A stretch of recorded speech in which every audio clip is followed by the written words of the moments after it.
നമസ്കാരം. ഇന്നത്തെ village edition ന്യൂസിലേക്ക് സ്വാഗതം.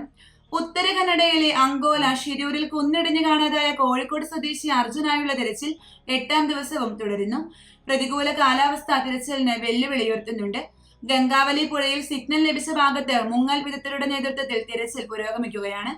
തീരത്തോട് ചേർന്ന് മണ്ണിടിഞ്ഞു കൂടിക്കിടക്കുന്ന മൺകൂനകൾ ഒഴുക്കിക്കളയാനുള്ള ശ്രമങ്ങളാണ് നടക്കുന്നത്. ബോറിംഗ് യന്ത്രം ഉപയോഗിച്ച് ആഴത്തിൽ തുരന്നുള്ള പരിശോധനയും പുരോഗമിക്കുകയാണ്.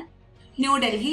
കേന്ദ്ര ബജറ്റിൽ ധനമന്ത്രി നിർമ്മല സീതാരാമൻ സ്വർണത്തിന്റെ ഇറക്കുമതി തീരുവ കസ്റ്റംസ് ഡ്യൂട്ടി 12.5% നിന്ന് 6% കുറച്ചതോടെ വില കുത്തനെ ഇടിഞ്ഞു. ഇന്ന് രണ്ട് ഘട്ടമായി 2200 രൂപയാണ് പവന് കുറഞ്ഞത്. ബജറ്റിന് മുൻപ് രാവിലെ പവന് 200 രൂപ കുറഞ്ഞിരുന്നു. നികുതി കുറച്ച പ്രഖ്യാപനത്തിന് പിന്നാലെ 2000 രൂപ കൂടി കുറയുകയായിരുന്നു. 2 ഘട്ടമായി ഗ്രാമിന് 275 രൂപയും കുറഞ്ഞിട്ടുണ്ട്. എയിംസും 24,000 കോടിയുടെ സാമ്പത്തിക പാക്കേജും അടക്കം കേരളം ബജറ്റിൽ സ്വപ്നം കണ്ടതെല്ലാം പാഴായി. കേരളത്തിന് പ്രത്യേക പദ്ധതികളോ പാക്കേജുകളോ ഇല്ലാതെയാണ് കേന്ദ്ര ധനമന്ത്രി നിർമ്മല സീതാരാമന്റെ ബജറ്റ് പ്രസംഗം. സാമ്പത്തിക പ്രയാസങ്ങൾ മറികടക്കാൻ ഉതകുന്ന പദ്ധതികൾ ലഭിക്കുമെന്ന സംസ്ഥാനത്തിന്റെ പ്രതീക്ഷകൾ വെറുതെയായി. വിഴിഞ്ഞം തുറമുഖം അനുബന്ധ വികസനത്തിന് 5,000 കോടിയടക്കം വലിയ സാമ്പത്തിക ശുപാർശയാണ് കേന്ദ്ര ധനമന്ത്രാലയത്തിന്റെ പരിഗണനയ്ക്കായി നൽകിയിരുന്നത്. 2 കേന്ദ്രമന്ത്രിമാരുള്ള കേരളം ഇത്തവണ എയിംസും പ്രതീക്ഷിച്ചിരുന്നു. GSTയിലെ കേന്ദ്ര സംസ്ഥാന നികുതി പങ്കുവയ്ക്കൽ അനുപാതം 60:40 എന്നത് 50:50 പുനർനിർണയിക്കൽ, കേന്ദ്ര ആവിഷ്കൃത പദ്ധതികളുടെ കേന്ദ്ര വിഹിതം 60 നിന്ന് 70% കേന്ദ്ര ആവിഷ്കൃത പദ്ധതി നടത്തിപ്പിലും മാനദണ്ഡ രൂപവൽക്കരണത്തിലും സംസ്ഥാനങ്ങൾക്ക് അധികാരം ഉറപ്പാക്കൽ എന്നിവയും സംസ്ഥാനം ആവശ്യപ്പെട്ടിരുന്നു. അമ്മയുടെ മുന്നിൽ വെച്ച് 2 മക്കളെയും കുത്തിക്കൊലപ്പെടുത്തിയ കേസിൽ പിതൃ സഹോദരന്റെ വധശിക്ഷ കേരള ഹൈക്കോടതി റദ്ദാക്കി. റാന്നി കീക്കോഴൂർ മാടത്തേത്ത് വീട്ടിൽ ഷിബു എന്ന തോമസ് ചാക്കോയുടെ വധശിക്ഷയാണ് ഹൈക്കോടതി റദ്ദാക്കിയത്.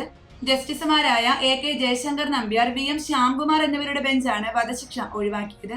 അതേസമയം 30 വർഷത്തെ ജീവപര്യന്തം തടവ് ശിക്ഷയ്ക്കും 5 ലക്ഷം പിഴ ഈടാക്കുവാനും കോടതി വിധിച്ചിട്ടുണ്ട്. ഇളവുകളില്ലാതെയാണ് ജീവപര്യന്തം ശിക്ഷ അനുഭവിക്കേണ്ടി വരികയെന്നും കോടതി വ്യക്തമാക്കി. അമ്മയുടെ കൺമുന്നിലിട്ട് 2 മക്കളെയും കൊലപ്പെടുത്തിയ സംഭവം അപൂർവങ്ങളിൽ അപൂർവമെന്ന് വിധി എഴുതിയാണ് പത്തനംതിട്ട ജില്ലാ അഡീഷണൽ കോടതി പ്രതിക്ക് വധശിക്ഷ വിധിച്ചത്. ഈ വർഷത്തെ സംസ്ഥാനതല ഓണാഘോഷ പരിപാടികൾക്ക് സെപ്റ്റംബർ 13-ന് തിരുവനന്തപുരത്ത് തുടക്കമാവും. ഒരാഴ്ച നീണ്ടു നിൽക്കുന്ന പരിപാടി 19-ന് ഘോഷയാത്രയോടെ സമാപിക്കും. ഇതുമായി ബന്ധപ്പെട്ട കാര്യങ്ങൾ ആലോചിക്കുവാൻ മുഖ്യമന്ത്രി പിണറായി വിജയന്റെ അധ്യക്ഷതയിൽ യോഗം ചേർന്നു.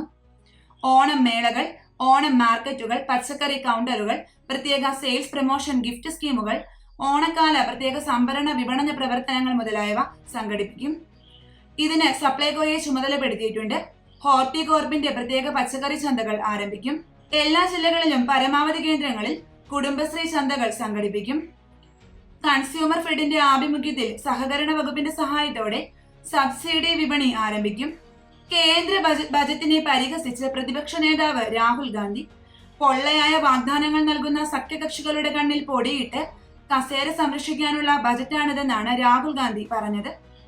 കോൺഗ്രസ് മാനിഫെസ്റ്റോ അടിമുടി കോപ്പിയടിച്ചുള്ള ബജറ്റാണിതെന്നും രാഹുൽ ഗാന്ധി പറഞ്ഞു. കസേര സംരക്ഷിക്കുവാൻ ലക്ഷ്യമിട്ടുള്ള ബജറ്റാണിത്. പൊള്ളയായ വാഗ്ദാനങ്ങൾ മാത്രമാണ് ബജറ്റിലുള്ളത്. സഖ്യകക്ഷികളെയും സംഘാതിമാരെയും ചേർത്ത് നിർത്തുമ്പോൾ അതിന്റെ ദോഷം അനുഭവിക്കുന്നത് മറ്റ് സംസ്ഥാനങ്ങളാണ്. സാധാരണക്കാരന് ഒരു നേട്ടവും ബജറ്റ് കൊണ്ടില്ല. കോൺഗ്രസ് മാനിഫെസ്റ്റോയും മുമ്പത്തെ ബജറ്റുകളും അടിമുടി കോപ്പിയടിച്ച ബജറ്റ് എന്നാണ് രാഹുൽ ഗാന്ധി ബജറ്റിനെ കുറിച്ച് പറഞ്ഞത്. സപ്ലൈകോയിൽ നിന്നും വാങ്ങിയ ആട്ടയിൽ ചത്ത പല്ലിയെ കണ്ടെത്തിയെന്ന പരാതി. വള്ളികുന്നം കടവുങ്കൽ അനുഗ്രഹയിൽ ഗോപകുമാറിന്റെ വീട്ടിൽ വാങ്ങിയ ആട്ടയിലാണ് ചത്ത പല്ലിയെ കണ്ടെത്തിയത്. 3 ദിവസം മുമ്പാണ് കാമ്പിശ്ശേരി ജംഗ്ഷനിലെ ശബരി ചക്കി ഫ്രഷിന്റെ 1 കിലോ തൂക്കം വരുന്ന ആട്ട വാങ്ങിയത്. പാക്കറ്റ് പൊട്ടിച്ച് പാത്രത്തിലിട്ടപ്പോഴാണ് പല്ലിയെ കണ്ടത്. 2024 മെയ് മാസത്തിൽ പാക്ക് ചെയ്ത ആട്ടയ്ക്ക് 2024 ഓഗസ്റ്റ് മാസം വരെ കാലാവധിയുണ്ട്. വിഷയത്തിൽ അധികൃതർക്ക് പരാതി നൽകുമെന്ന് വീട്ടുകാർ അറിയിച്ചു. ഉദയഗിരി പഞ്ചായത്തിൽ ആഫ്രിക്കൻ പന്നിപ്പനി സ്ഥിരീകരിച്ചതിനാൽ 10 ഫാമുകളിലെ പന്നികളെ കൊലപ്പെടുത്തി മറവ് ചെയ്യാൻ ഉത്തരവ്. മണ്ണാത്തികൊണ്ട് ബാബു കടകനാലിന്റെ ഉടമസ്ഥതയിലുള്ള പന്നി ഫാമിലാണ് ആഫ്രിക്കൻ പന്നിപ്പനി സ്ഥിരീകരിച്ചത്.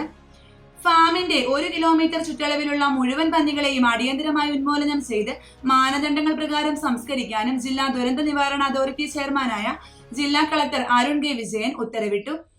രോഗം സ്ഥിരീകരിച്ച പന്നി ഫാമിന് ചുറ്റുമുള്ള 1 കിലോമീറ്റർ പ്രദേശം രോഗബാധിത പ്രദേശമായും 10 കിലോമീറ്റർ ചുറ്റളവ് രോഗനിരീക്ഷണ മേഖലയായും പ്രഖ്യാപിച്ച് ജില്ലാ കളക്ടർ ഉത്തരവായി. കാറും സ്കൂട്ടറും കൂട്ടിയിടിച്ച് സ്കൂട്ടർ യാത്രക്കാരിയായ യുവതി മരിച്ചു. കൂടെയുണ്ടായിരുന്നയാൾക്ക് ഗുരുതരമായി പരിക്കേറ്റു. മലപ്പുറം മൂത്തേടം കാട്ടിലപ്പാടം ചേന്നോട്ടുകുഴിയിൽ ഫർഹാനയാണ് മരിച്ചത്. പിതൃസഹോദരി നാലുകണ്ടത്തിൽ ആമിനയ്ക്കാണ് പരിക്കേറ്റത്. മൂത്തേടം കരുളായി റോഡിൽ കഷായപ്പടിക്ക് സമീപമാണ് അപകടമുണ്ടായത്. മൂന്നാം മോദി സർക്കാരിന്റെ ആദ്യ സമ്പൂർണ്ണ ബജറ്റ് അവതരണത്തിന് പിന്നാലെ രൂപയുടെ മൂല്യത്തിൽ സ്വകാര്യ വിലയിടിവ്. രൂപയുടെ മൂല്യം ഇടിഞ്ഞ് ഡോളറിനെതിരെ 83.69 രൂപയായി കൂപ്പുകുത്തി. അമേരിക്കൻ ഡോളറിനെതിരായ ഇന്ത്യൻ രൂപയുടെ മൂല്യം ചരിത്രത്തിലെ ഏറ്റവും താഴ്ന്ന നിരക്കാണ്. മൊബൈൽ ഫോൺ പൊട്ടിത്തെറിച്ചതിനെ തുടർന്ന് നിയന്ത്രണം വിട്ട ബൈക്ക് മറിഞ്ഞ് യാത്രക്കാരൻ മരിച്ചു. മധുര പറങ്കുടി ഹൈവേയിൽ ബൈക്കിൽ പോകുകയായിരുന്ന രജനിയാണ് മരിച്ചത്. സഹയാത്രക്കാരന് അപകടത്തിൽ പരിക്കേറ്റു. രജനിയുടെ പാന്റിന്റെ കീശയിലായിരുന്നു ഫോൺ ഉണ്ടായിരുന്നത്. വഴിയിൽ വെച്ച് ഫോണിന്റെ ബാറ്ററി പൊട്ടിത്തെറിച്ചപ്പോൾ വണ്ടി നിയന്ത്രണം വിട്ട് മറിയുകയും തലയ്ക്കു പരിക്കേൽക്കുകയും ചെയ്തു. ഉടൻ തന്നെ ആശുപത്രിയിൽ എത്തിച്ചെങ്കിലും രക്ഷിക്കാനായില്ല. പിന്നിൽ നിന്ന് യാത്ര ചെയ്യുകയായിരുന്ന ആൾ പാണ്ടി ആശുപത്രിയിൽ ചികിത്സയിലാണ്. മലയാളിയായ അധ്യാപിക ബംഗളൂരുവിൽ ഡെങ്കിപ്പനി ബാധിച്ച് മരിച്ചു. രാമങ്കരി കവലയിൽ PK വർഗീസിന്റെയും ഷൂബി മേളയുടെയും മകൾ ആൽഫി മോളാണ് മരിച്ചത്. 24 വയസ്സായിരുന്നു. 11 ദിവസമായി ബംഗളൂരുവിലെ സ്വകാര്യ ആശുപത്രിയിലെ തീവ്ര പരിചരണ വിഭാഗത്തിൽ ചികിത്സയിലായിരുന്നു ആൽഫി. ഇന്ന് ഉച്ചയോടെയായിരുന്നു അന്ത്യം. ബംഗളൂരുവിൽ MSc പഠനം പൂർത്തിയാക്കിയ ആൽഫി ദയ കോളേജിൽ അധ്യാപികയായി ജോലി ചെയ്യുകയായിരുന്നു. സൈജു കുറുപ്പിനെ പ്രധാന കഥാപാത്രമാക്കി സിദ്ദിഖിന്റെ സംവിധാന സഹായിയായിരുന്ന നൌഷാദ് സാഫ്രോൺ സംവിധാനം ചെയ്ത പോറാട്ട് നാടകം പൂർത്തിയായത് സിദ്ദിഖിന്റെ മേൽനോട്ടത്തിൽ തന്നെയായിരുന്നു. അതുകൊണ്ട് തന്നെയാണ് അദ്ദേഹത്തിന്റെ 1ാം ചരമവാർഷികത്തോടനുബന്ധിച്ച് ആഗസ്റ്റ് 9 ഈ ചിത്രം തിയേറ്ററുകളിൽ എത്തിക്കുന്നത്. എമിറേറ്റ്സ് പ്രൊഡക്ഷൻസിന്റെ ബാനറിൽ വിജയൻ പള്ളിക്കര നിർമ്മിക്കുന്ന പോറാട്ട് നാടകത്തിന്റെ രചന നിർവഹിച്ചിരിക്കുന്നത് മോഹൻലാൽ, ഈശോ എന്നീ ചിത്രങ്ങളുടെ രചയിതാവായ സുനീഷ് വാരനാട്. ഈ വാർത്താ ബുള്ളറ്റിൻ ഇവിടെ അവസാനിക്കുന്നു. നന്ദി, നമസ്കാരം.